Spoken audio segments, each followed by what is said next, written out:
So the video I'm about to show you is from the knowledge of an architect over at Palantir, where he explains why AIP, which is Palantir's artificial intelligence product, is so valuable to businesses and how it works under the hood. Because as you can imagine, though we like to think of AI as this one-size-fits-all solution to businesses, there's a lot of businesses out there that have extremely bloated and complex tech stacks.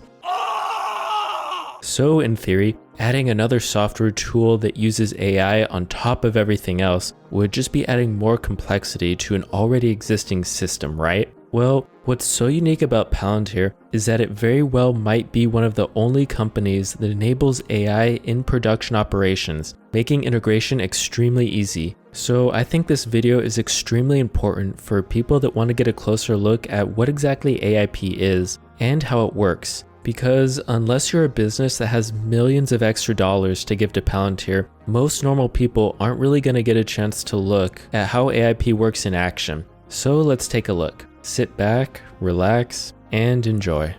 Hi, I'm Chad Walquist. I'm an architect here at Palantir. I've been working in the data analytics and AI space for the last 15 plus years. I have seen these architectures and systems evolve over time, and the enterprise software landscape is more fragmented now than ever. It has turned into a true Tower of Babel, where no one can seem to communicate or work together, different scaling functions, security mechanisms, data format. Instead, each promotes their own isolated interest at the expense of the system as a whole. However, though, in the enterprise, it's a system of systems.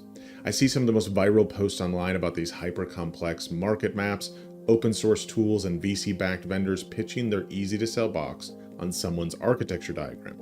The problem with this is the focus is not on how the system as a whole will add value to your organization, but on how each point solution can be sold. Enterprises are already facing increased complexity, and now you layer in AI on top of that. What I see is AI adding a non-linear stepwise increase in that complexity to the entire software stack, threatening to topple this tower. When customers come to AIPCon or analysts talk to our customers with AIP use cases in production, they ask the same thing. How is Palantir the only one enabling AI in production operations? We've spent the last 20 plus years in operational use cases in the toughest environments in the world. We have hundreds of our forward deployed engineers on the ground at the edge with our customers, eating the pain and building the product that matters to our customers, not for an architecture diagram. So how are we doing this? Today, I'm going to walk you through how we approach this differently. All right, before we get into the architecture, we're going to show you from an operational application back to the sources so you have a point of reference. So this is a workshop application of a supply chain control tower that allows me to build these data-rich applications that are bidirectional and write back. I can take action through these applications. It's not just a report.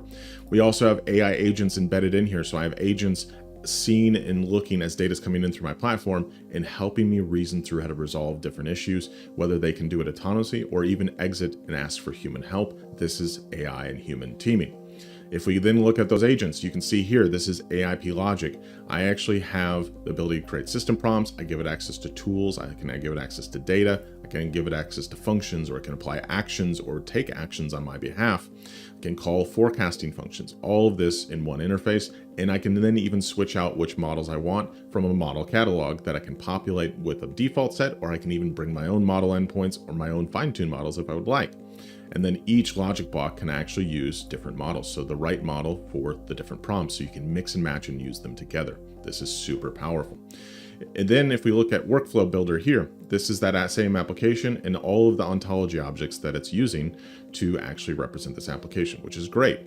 And the cool thing is then I can also take those same functions I build in this application and then build a custom application, a custom integration on top of there. So in this example, I also have on that same set of ontology objects, a Titan satellite tasking application that's built on our Ontology SDK. The Ontology SDK here actually generates a custom SDK based on your ontology objects. It creates the documentation, everything you need to know, and the packages to integrate on top of the ontology. Even pick your language of choice here. Very cool. Then if we get back to the ontology, when we talk about an ontology object, this is actually an ontology object. Normally you would have a dimension and a data warehouse that is a tabular data set. You can see how rich this is. I also have streams, I have linked data, I have geospatial, I have schematics, I can have video, images, all of that in one ontology object, no longer just tabular data. How do we populate ontology objects? The ontology objects are the blue objects over here on the right. These are the nouns and verbs that make up the data, logic, and actions of your business so that you can make decisions. So how do we hydrate that? That's through all of these pipelines that you can see running here. So these different data pipelines can be pro code or low code. So you can run Python, Java, SQL to transform your data across these pipelines to hydrate these objects. You can also have multimodal data. I can look here and I have Snowflake, so I can register data through virtual tables from your own data warehouse without copying it. I can get APIs, I can hit SAP, I can use our HyperAuto to actually build these transforms for me. I also have streaming data from OPCUA. All of those things coming together in one single pane of glass into these ontology objects that I build these data-rich applications. All right, that's top to bottom.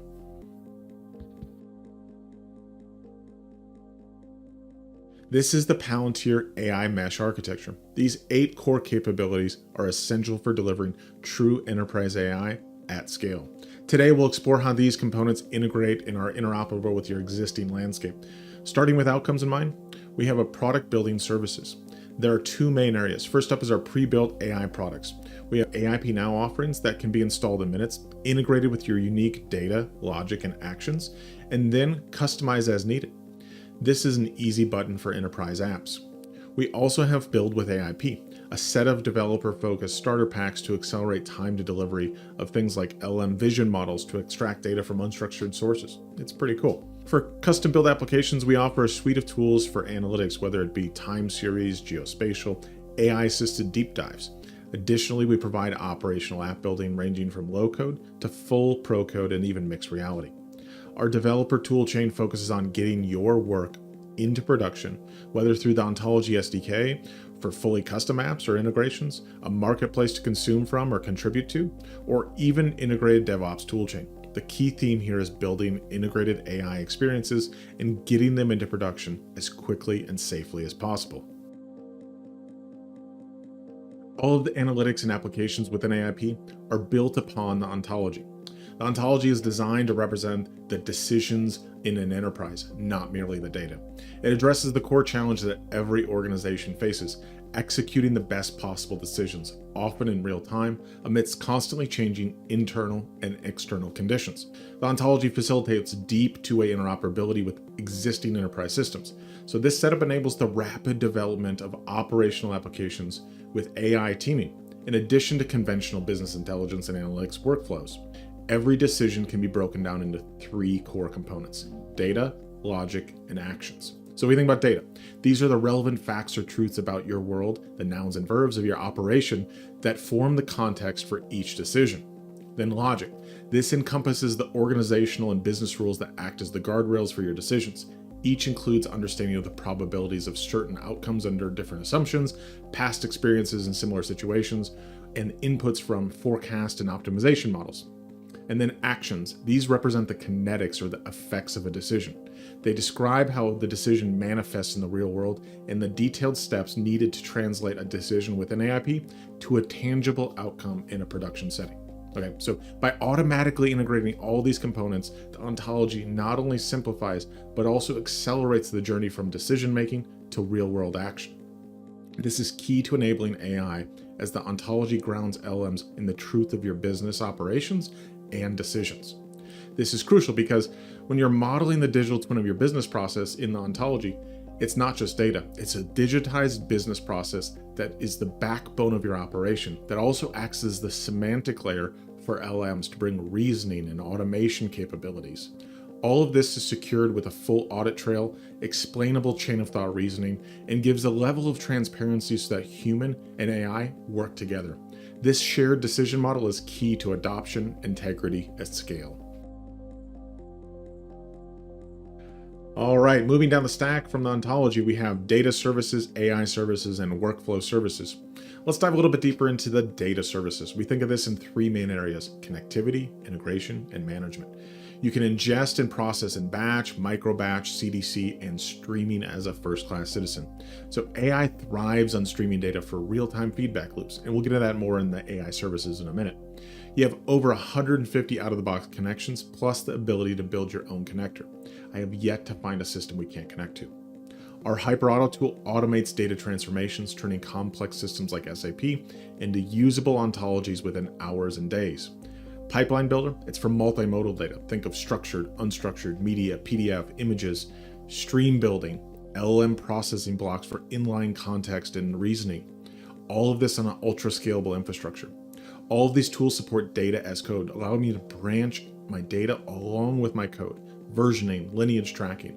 All of this built upon the same unified and security and governance. Even this, in the data services, we have AIP Assist integrated for help with pipeline building, error resolution, offering up code suggestions and explanations in real time. If we take a step over to AI services, we have three main areas: model connectivity, model training, and model operation. In model connectivity, we have many ways to integrate models that you've built, bought, or download an open source one. You can host models in AIP externally and register them, bring containerized models that have robust dependencies, or select from an open source model that you can use out of the box. The idea here is any model anywhere can be integrated into a workflow in AIP. Then to model training. You have a secure hosted JupyterLab notebook, RStudio, code workbooks. You can even use Pipeline Builder with a containerized training run. The idea is you have all the tools you need inside the secure enclave of AIP to prepare, cleanse your data, and then securely train your models. Lastly is model operations. Let's get it to production at scale, right? We have the concept of modeling objectives that facilitates multiple scientists and builders building, submitting, and comparing models against each other or scoring against a third-party model as well, all towards the same goal of a better model. You can evaluate, release, host, and monitor your models. All of this comes together in an integrated end-to-end ML ops framework, again, built on the same security and governance foundations. Now in workflow services, we have three areas: workflow building, decision orchestration, and edge integration. Starting in workflow building, we have an aptly named workflow builder that we showed you earlier: model-based execution, process mining, automation framework. In decision orchestration, we have batch, CDC, and streaming writeback, along with even native client writeback like SAP BOPIs. Then in edge integrations, we have edge pipelines, edge models, and edge objects.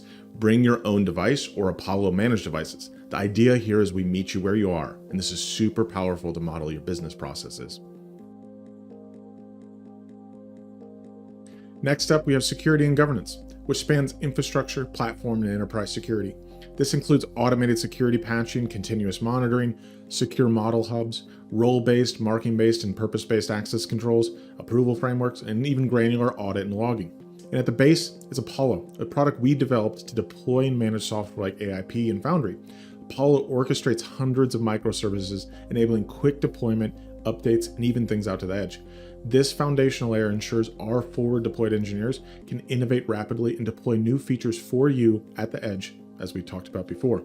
This is just a small slice of what there is, but if you think about it, just these two bottom boxes alone, this would be a myriad of tools that you have to stitch together, and everything above it would be even harder to implement. AI needs this secure foundation across the board, and we need tools like Apollo to deploy and innovate rapidly. All right, I know that was a speed run through the AI mesh architecture, but I hope you get the point that at the end of the day, it's about how do I drive outcomes. And this integrated platform with a unified security, governance, and deployment model allows you to move quickly, the speed of your thought, to drive outcomes, not worry about stitching all these tools together, and how do you do it in a safe and secure way. So when you layer Gen AI on top of this, these models are very unpredictable. They hallucinate. How do you manage that? How do you evaluate? How do you pick the right model for the right use cases? How do you do that in a production manner and manage it over time? All these tool sets only add an extra level of complexity across your entire tech stack.